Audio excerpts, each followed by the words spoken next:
I was personally just thrown into this home, working from home kind of thing, and I still don't feel like I have my legs quite underneath me yet. So I thought, well, let's reach out to someone who might know more about that. And I had this fantastic conversation with Monica, and I'm so glad you could be with us today. Thank you so much. And Eileen, thank you for joining us. I see you just popped on. Hello, hello.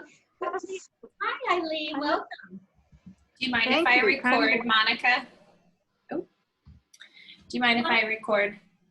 That's fine. Okay. Sorry, Eileen. Hi.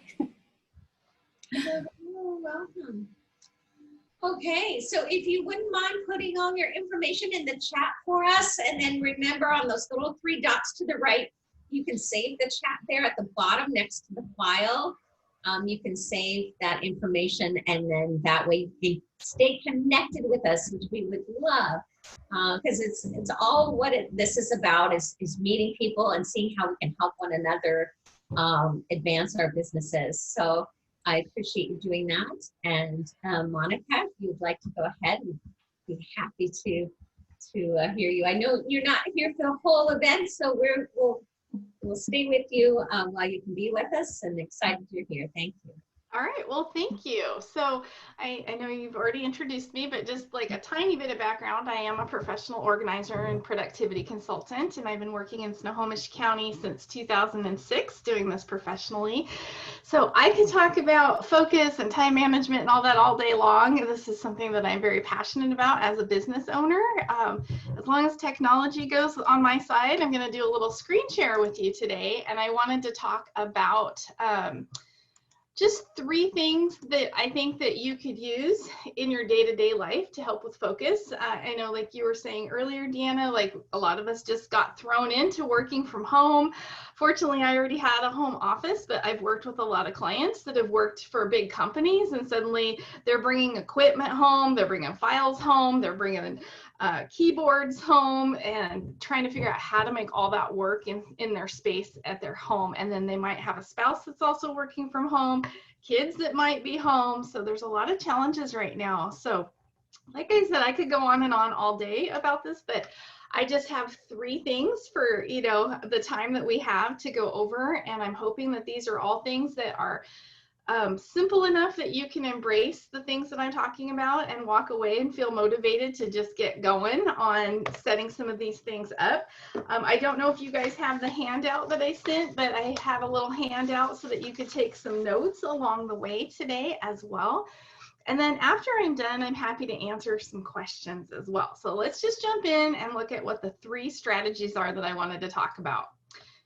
Having structure in your space. As a professional organizer, I feel very, very firmly about this, that it's hard to make anything else work when it comes to time management or focus if you've got stuff all over your desk, if you're scattered, if you feel like you can't sit down with focus because you're distracted by all the different piles and papers and sticky notes and to-dos, and it can be very overwhelming and really cause us to have trouble focusing because there's just so many different things to look at. After you have some structure, something that I think is an important part of focus is knowing how to prioritize, because as a business owner, everything can feel important at the same time. And if you're feeling stressed, it can be hard to figure out, like, where should I start? What should I work on first, second, third today? So we'll talk about some ways to think about prioritizing. And then at the very end, just a quick minute on willpower, because you can have all of these different strategies, but you might also have to use willpower to your advantage a little bit as well. Okay, so let's jump in.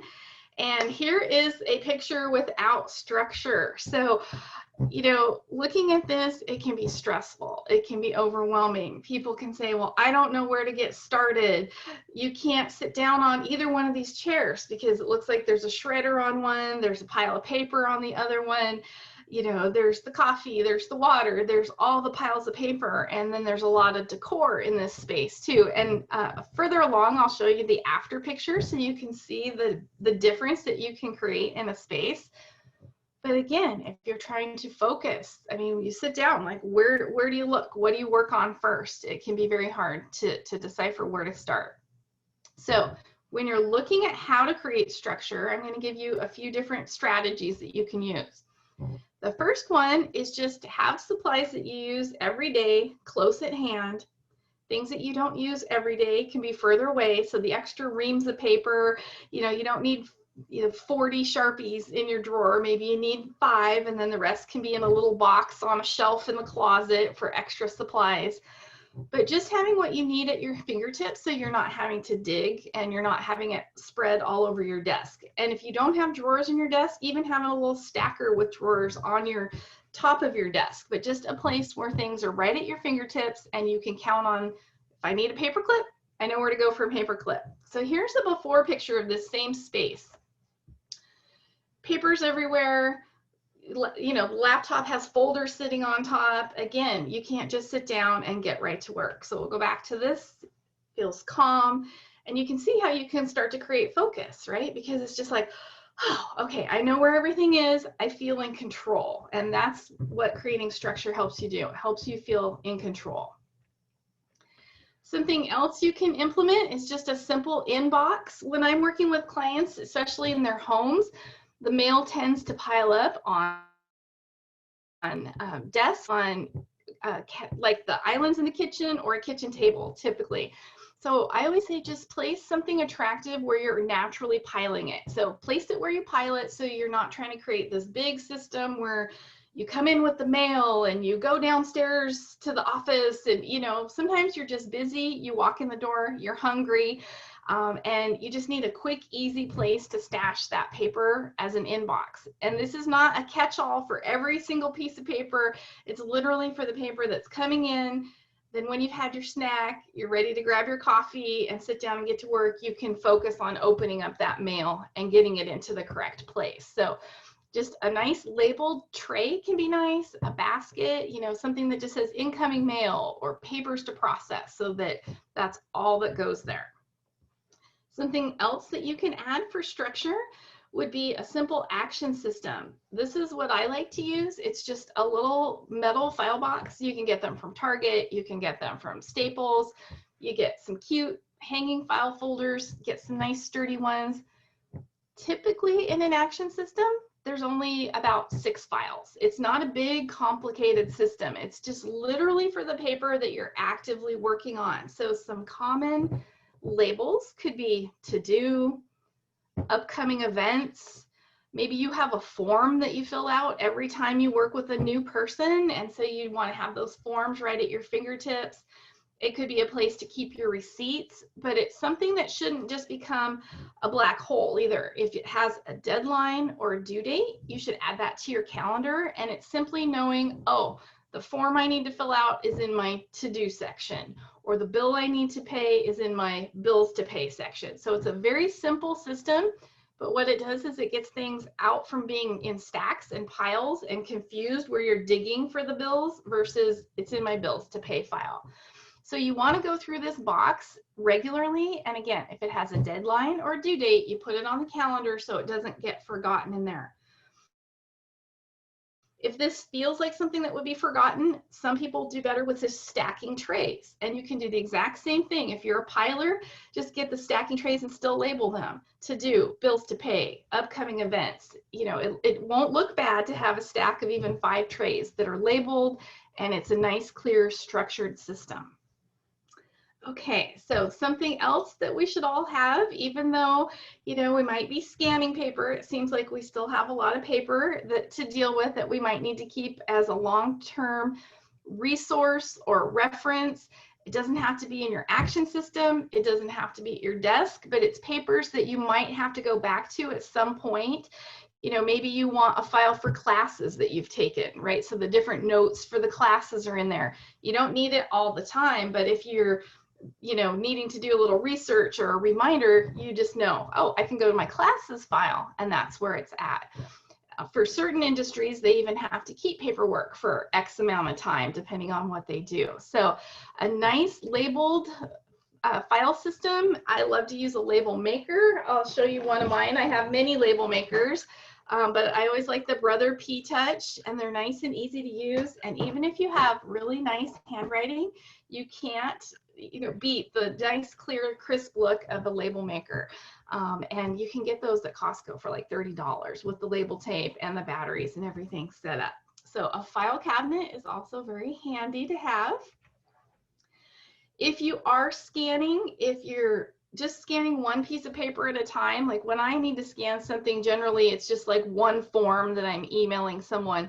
So I do use just my copier that has a scanner built in. But if you're somebody who is like, okay, I need to share my files on the cloud, or I just want to start being paperless, then I really do recommend investing in a nice, good, standalone scanner instead of trying to use your printer and just doing, one little piece at a time, because that's super time consuming. So you can get these on Amazon. You can get them from the Neat website. And here's the after. So now you can see the structure, and I'm going to just show you the inbox, and it's nicely labeled. So very calm now. There's the action system, again, nicely labeled. Clutter-free up on top of that armoire. So there's just a couple little pieces of decor. So when you walk in, your brain is not trying to process all these different things. It's just really nice and calm and relaxed. Files in the file drawer. All this person does is turn their chair and there's their files. Again, there's labels on all of these different systems, and they're with a label maker. So easy to read, easy to instruct someone else to go find something for you in an office, or if you have an assistant, just making it nice and clear and easy for everybody who's working in that space. There's clear space on the desk. So if you remember that first picture, there was no space at all. So now you could sit down at the computer and you could breathe and just get to work. There's the copier scanner close by, the supplies. So you see the tape, the pens, all right there at that person's fingertips. So a big difference in clearing clutter and creating structure so that you can focus. So that is, to me, the foundation of being organized and of being able to focus. It's the foundation of being able to work efficiently and feeling in control. And when you have a client that's calling you and you know right where to go into the drawer, into the file, action system, whatever it is, then you don't have to feel stressed either, because again, you feel in control. You know where everything is. You're not digging through paper trying to find something while you're on the phone. Okay, so you created that structure, and now you have to start thinking about what is the work that you're going to do, right? We have to do a little bit of planning, prioritizing, so that we're not working in a scattered way. So some ways that you can prioritize is, one, through planning. So don't underestimate the power of planning. So 1 minute of planning can save up to 10 minutes in execution. So if you just sit down, you take 10 minutes, 12 minutes, you can save up to 2 hours. So that might sound kind of counterintuitive, right? When we're feeling busy, we might want to just dive right in. So what I want you to take from this is, if you have a lot on your plate and you're feeling stressed and you're feeling overwhelmed, don't just dive in. Don't just go, oh, I got to make this phone call. I need to return this, email. Oh, I need to text this person back, right? And just jumping all over, because that's very chaotic. If you can just be a little counterintuitive and actually slow down, take a breath, make your list, prioritize, you're going to be far more effective and you're going to be far more efficient. And at the end of the day, you're going to feel like you actually accomplished something, instead of feeling like all day long you were just running around putting out fires and feeling scattered. So we're going to look at some ways to do the prioritizing. So one, the biggest lie I tell myself is I don't need to write that down, I'll remember it. So, we don't want to try to just keep everything in our brains. We've got a lot going on in there as it is. It's not a holding tank, right? So don't be afraid to embrace writing things down, whether it's electronically or whether it's paper and pencil, whatever you're comfortable with. So Yasmin likes that. I see she's cheering, so I love that. So when you're thinking about writing things down, everybody always just says, oh, my to-do list. I got to make a to-do list. So I want you to walk away with this today knowing there's 2 different kinds of lists. There's a to-do list, or there is a list that is actually a critical task. So First off, think about writing your list the night before. So when you do sit down in that nice, structured, organized office, you've already thought about what you want to accomplish the next day, so that when you do come in with your cup of coffee, you can hit the ground running. And of course, everything I'm saying, to perfect world, you would just do this, this, and this. We all know the reality is sometimes the phone's going to ring and it's going to be some type of urgent thing and it's going to throw things off. So I just want people to just do this as much as you can, get into these good habits so that you are working productively as much as you can. And even if there is an interruption, you're in control, so that then you can come back and get right back to where you were at and not have to just feel like, oh, I don't even know where to start now. So create your list the night before. If you feel like you always have this never-ending list, like it just goes on and you cross a couple things off and you add more things, it can be very frustrating. So make a master list somewhere, whether it's a piece of paper, a legal pad, Evernote, a Word document, but create a master list of like, oh, get it all out of your head. Like, these are all the things that I would like to do.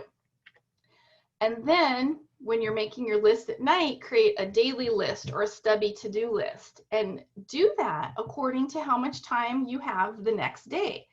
So if you don't have a client or meetings and you're just working in your office tomorrow, your to-do list might be a little bit longer, right? But if you know that you're going to be running errands and you have to be in a couple Zoom meetings and your time in your office is only a couple hours, well, your list should also be shorter, right? Otherwise, we get frustrated because we don't feel like we get through our list. And then a key thing when you're making a list is to try to estimate how long you think the task will take. And this is literally just your best guess. But if you think you're going to be making phone calls and you've got 10 calls to make, what do you think? Is each call going to be 10 minutes? Like, start doing the math.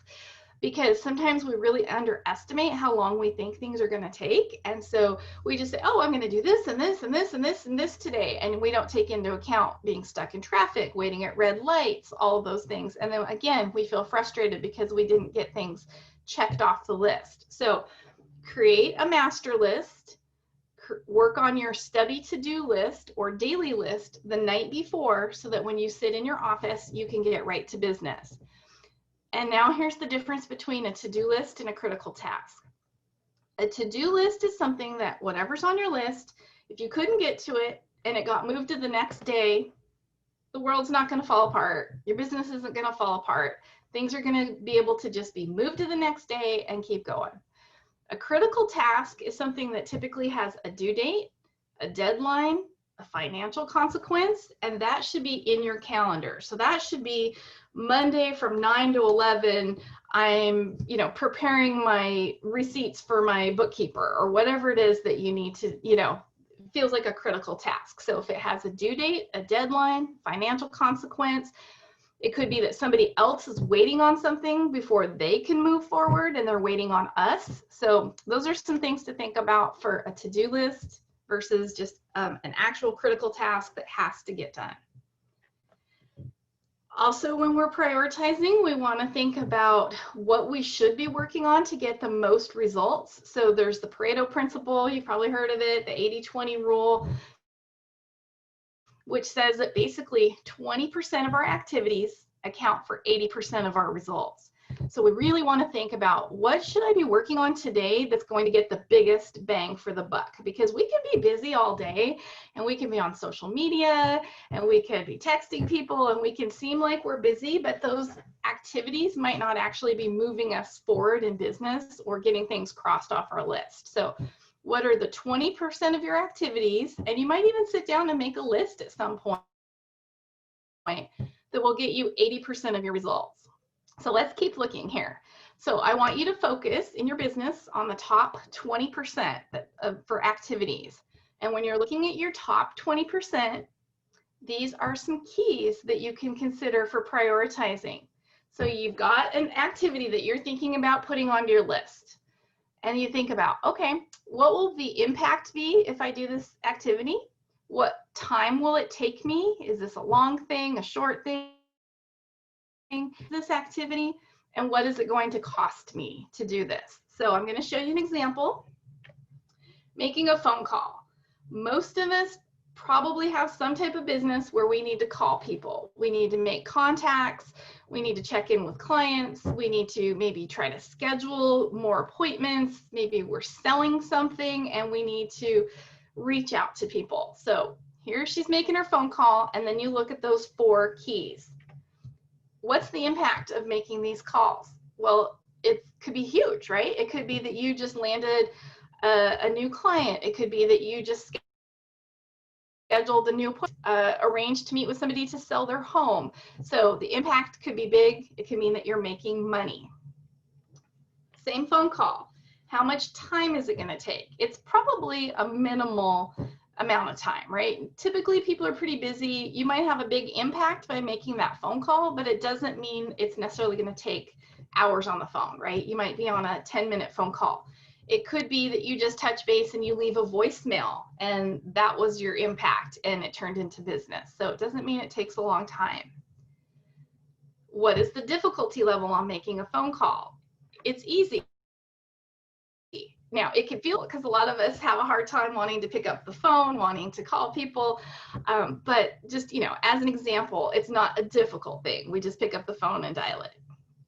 And then what is the cost for this activity? It's free. You just pick up your phone and you make a phone call. You're not sending out marketing flyers. You're just picking up your phone. So when you're looking at your priorities, those 4 keys, impact, time, difficulty, and cost, can help you decide, is this something that should be at my 20% because I'm going to get 80% of my results if I just start picking up the phone and maybe making 5 calls a day, and of course everybody's business is very different. I'm just using this as an example. Another thing to think about when you're prioritizing is this activity close to my revenue line? So if I do this activity, could it generate revenue? Could it create a product, deliver a service? Could it save my company money? Those are all things that you should look at when you're prioritizing. So back to that phone call, it could generate revenue, right? So that could be a high priority thing in your business. So I don't know if you want to, for saving time, I don't think we have time to go over everybody's activities, but it would be something that would be good for you guys to write down on your own, or maybe to use as a topic within your group at some point, like, hey, let's all brainstorm what are our revenue generating activities, what would our 20% be? Because this is huge, right? This is where you should be putting your focus when we're talking about focus. So again, that's what I was just saying, really think about it in your own business. What are my revenue generating activities? So we talked about having structure. So it's an organized office, it's a clear desk, maybe it's a card table at your home right now, but being able to create some kind of structure for yourself, having systems, prioritizing. And then I just wanted to touch just a little bit on willpower, because again, you get all these things in order and then you have to think about your willpower in making those things happen as well. So willpower, if you can, when you're prioritizing, try to get your biggest thing out of the way first thing in the day. So your highest priority activity, because as we know, sometimes the longer the day goes, there's more chances that there could be interruptions. And so if you can use your willpower in the morning to just get through those most important tasks, that can be, again, very helpful. And like I said earlier, I know that sometimes things go sideways in the day. So this is just trying to have that goal of doing these things consistently. So a reason to think about our willpower in the morning is because it does lose steam during the day. It needs to be replenished, and there's things that can really tax our willpower, so it can make it harder to be strong. So some things that can tax our willpower would be filtering distractions. So you're trying to focus, you're trying to accomplish something, and then there's maybe people talking around you, or phone calls, or texts coming in, whatever it might be, and you're trying to not get sucked into those.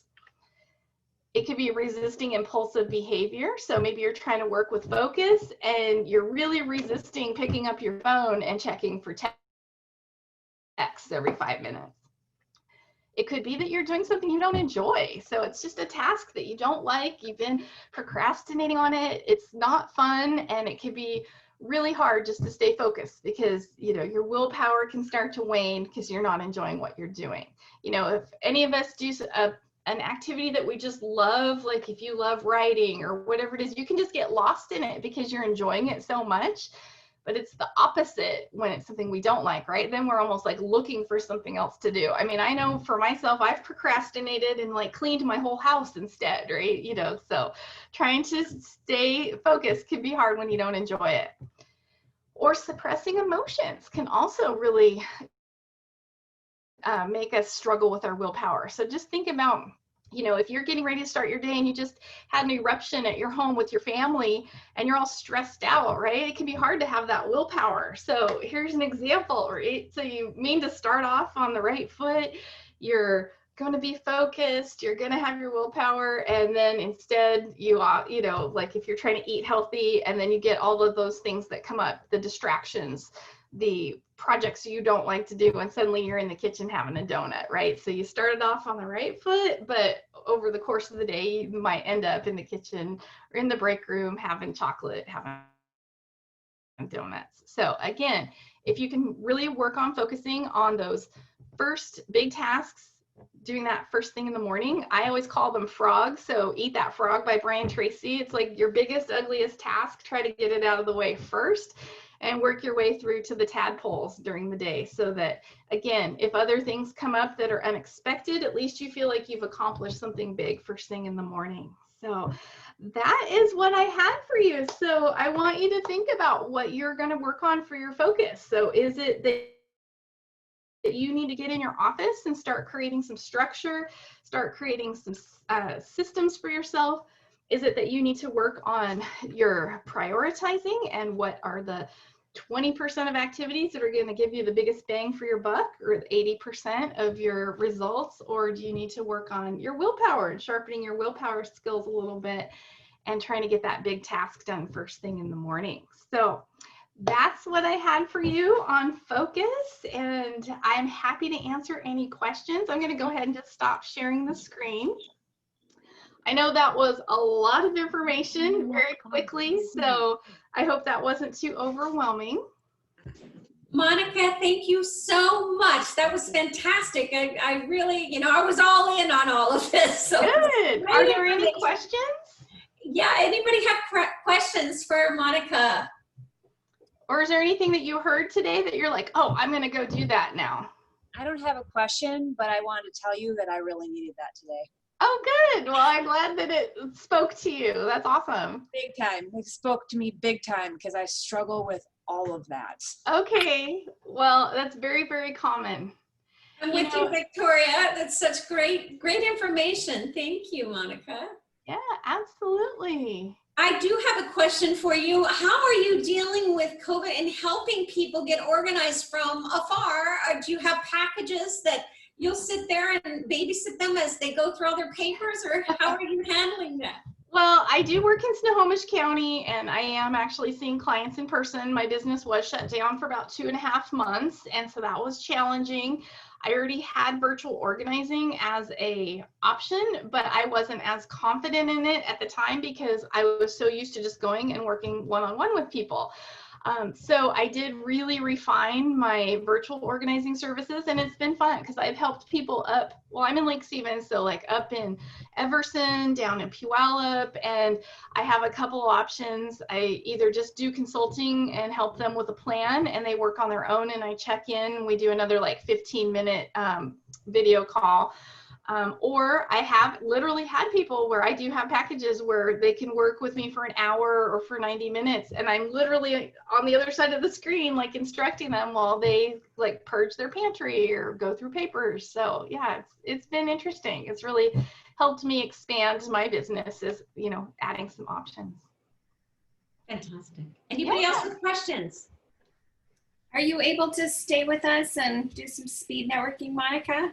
Unfortunately, I can't. I have a client over in Everett today, so I just was able to work this in and schedule her out just enough a little bit later so that I could have enough time to drive over there. So I really hoped that I was going to, but I have a client getting ready for a big project of construction, and so we got to get some things done first for her. Well, Monica, I just want to say thank you so much. Her company is Efficient Organization. Please check out her website. Give her a call if you need some more assistance and want to get your space all organized so you're really efficient at home or wherever you are.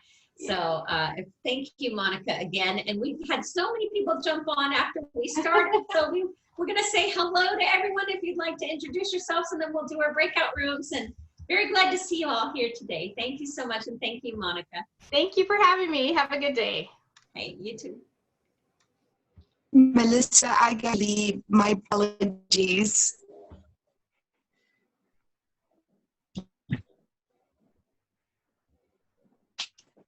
If you have not signed in on the Zoom chat, would you please do so we can connect with you and stay connected? If you wouldn't mind putting in your name and your contact information, that'd be fantastic. And Yasmin, you're having to take off, is that right?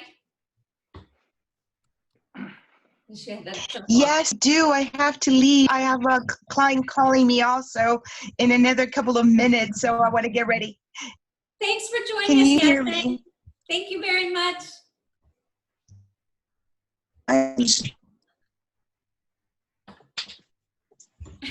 Get it.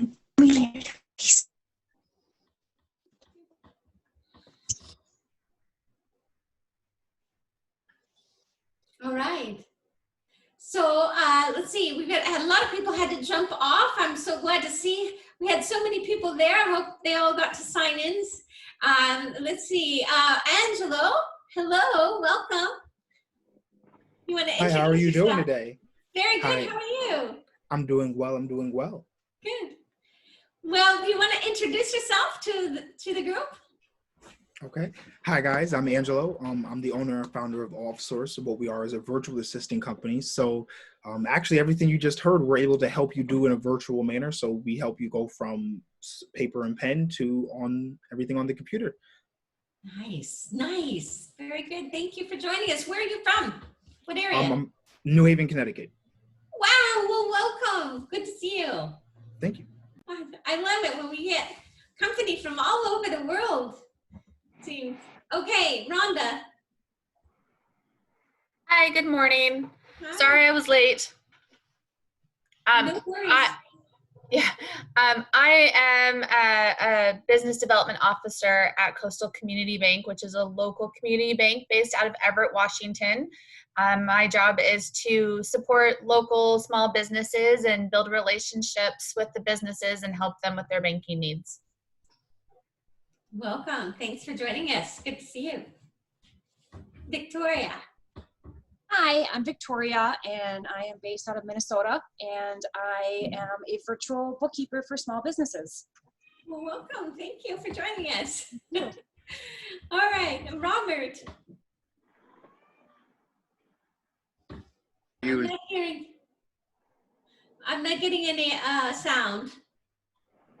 There you are. There you are. Thank you. Okay, thank you. Robert, I have a PhD in follow-up. I use greeting cards to follow up. It's the only 100% open rate. Nothing else opens 100%, whether it be emails or texting or phone calls. But every single greeting card you send and you receive, you open. Good to be here. Thank you. Very nice. Thanks for joining us. And Eileen. Hi, you hearing me all right?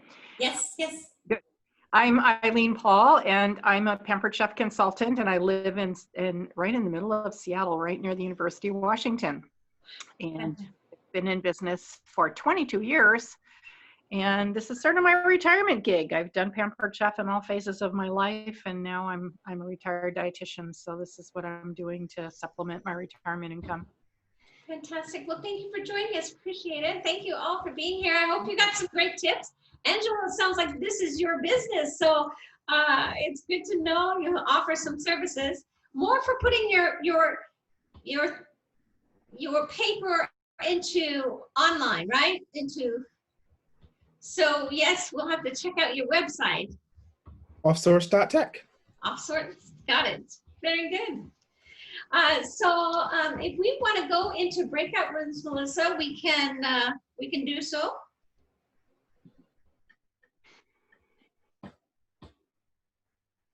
All right, they're all open, everyone. See you soon. Okay. Anyone have any questions? Okay.